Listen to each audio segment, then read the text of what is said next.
আমরা এখন বর্তমানে ইন্ডিয়ার বর্ডারে আছি। ইন্ডিয়ার বর্ডার হচ্ছে ইন্ডিয়া।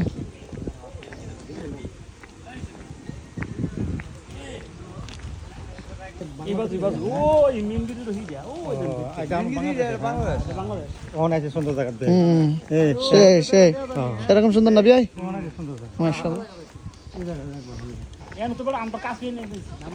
আমরা তো প্রথমে এখানে আসছিলাম, সমস্যা না, হেদিক তো হেদিক সুন্দর হয়, হেদিক আরো অনেক সুন্দর।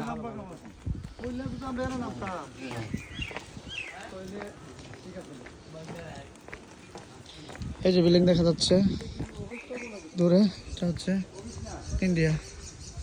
এই বিল্ডিংটা হচ্ছে ইন্ডিয়ার ভিতরে।